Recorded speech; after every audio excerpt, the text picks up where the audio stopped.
What's going on, everybody? It is your boy Zamboni. I'm a musician and astrologer, and it is time to talk about the astrology of the week ahead. As always, I thank you so very much for being here. Thank you so much for rocking with me day after day, week after week. Thank you so much for going to Spotify, Tidal, Pandora, Apple Music, YouTube, wherever you like to get your music at, and listening to Zamboni Funk music. I'm super proud of it. I think it's so good. I've been listening to it a bunch this week, and it slaps. It holds up. So thank you so much for checking that out.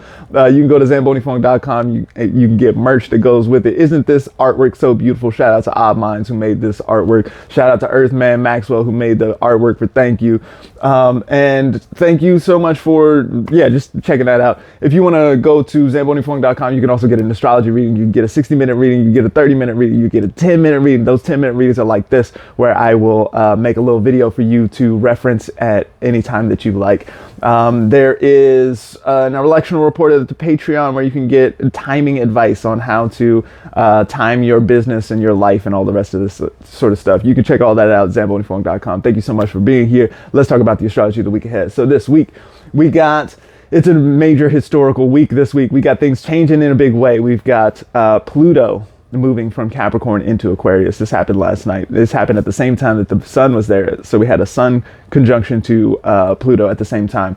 So, and then this week we're also going to see a full moon in Leo. This full moon in Leo is going to be opposite to Pluto in Aquarius. So, and this is a moment here where, because after this is like a major introduction for our Pluto in Aquarius. Because the last time we saw Pluto in Aquarius last year was just for a second. It was like 3 months long or something like this, and it was after Aquarius time. So it was after all the planets had moved past Aquarius. And so this year we've just seen the sun conjunction. We're going to see the moon opposite to the full moon opposite to Pluto. And then we're also, in a little bit, we're going to see Mars, Mercury, and Venus all moving through Aquarius and making a conjunction to Pluto. So what we're going to get in this season here is a true introduction to what Pluto in Aquarius is going to look like. So this is a really good time to break out your journal and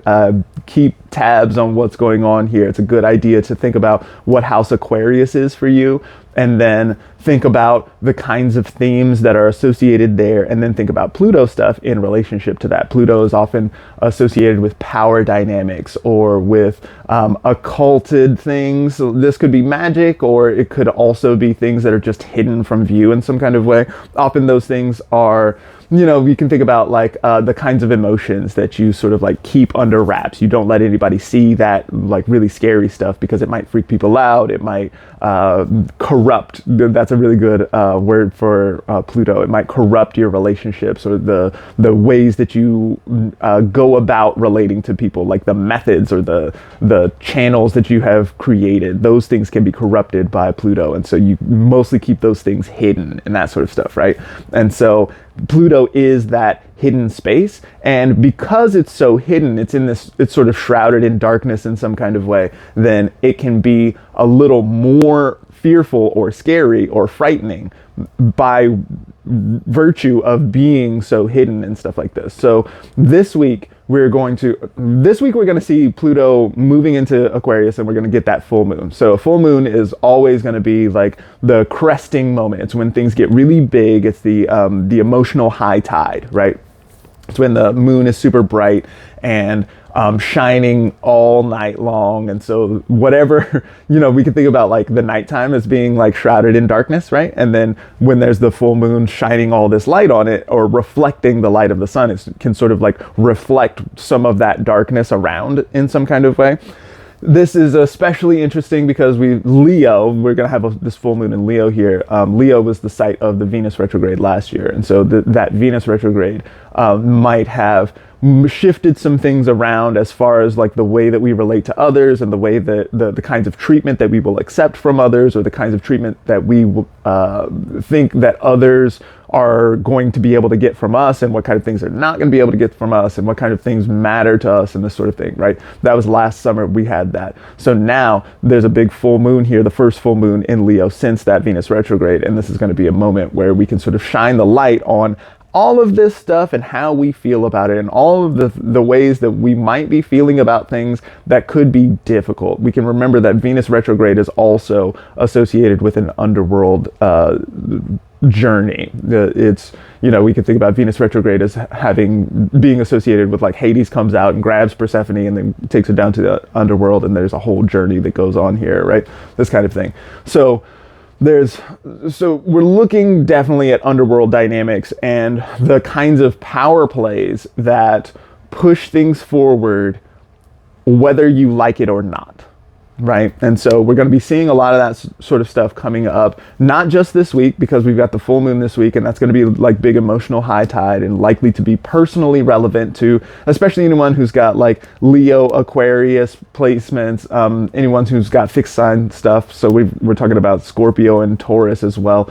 If we're like seeing that sort of stuff come up here, then those people especially are going to feel it in some kind of resonant way.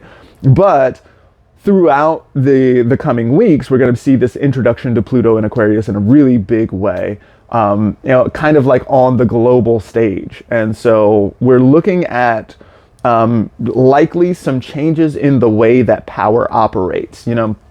One of the things that I think is really interesting about Pluto and Aquarius is the last time we had Pluto and Aquarius, not last year, but like the last time 200 years ago when we had Pluto and Aquarius. One of the things that we saw that I think is really interesting is Eli Whitney introduced the cotton gin. So I think that this is really interesting because there have been, so up to this point, and I may even be among the people who have said this, there have been a lot of predictions around the collapse of empire and the collapse of the way that things are functioning right now. We even call it late capitalism a lot of times. The idea being that we are close to the end of capitalism, or close to the end of the economic system that we sort of have taken for granted up to this point, and this kind of thing, right? So, Eli Whitney came out with the cotton gin in a moment where slavery was about to finish. So this is there's some quick American history for those who are not American, so slavery is a major part of American history up to a certain point, and then there's the Civil War, and then slavery becomes illegal after that. And so there's a bunch of economic pressure that is really important to the way that slavery operates. And so slavery was actually coming. It's difficult and expensive to keep and house slaves. It actually turns out to be more expensive than it would be to employ workers of their own volition, who then have to be responsible for themselves. And so slavery is kind of winding down a little bit. Like, there's not really much profit to be had in slavery anymore until the cotton gin comes out. So cotton gin is a technological innovation that then makes fewer slaves more productive. And so it actually extends the life of slavery and then sort of pushes toward the Civil War, which then like moves things in a different direction, right? So this, I think, is really interesting in a moment where we've been talking about AI a lot, right? So AI has been strongly associated with Pluto and Aquarius, and as Pluto moves back into Aquarius, I expect plenty of AI panic to sort of come back into the media and the mainstream narrative. And so I wonder now if there might be some kind of technological innovation which then makes it possible for the empire, late capitalism as it were, to continue for a little longer. It felt like it was about to wind down and finish, and it wasn't going to work anymore. But then there's some kind of thing that makes it possible for the slaves to continue to be productive, and even more productive than they were before.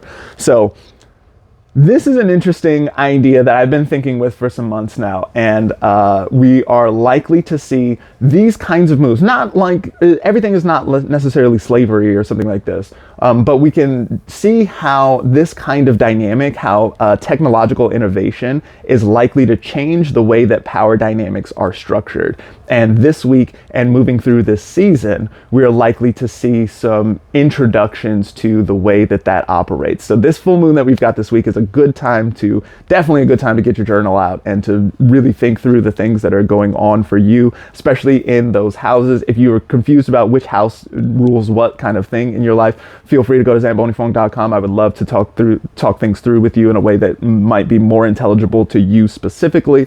But there's lots of insight to be had here this week and in the coming weeks as well. So thank y'all so much for being here with me, and I look forward to checking y'all next time. Bye.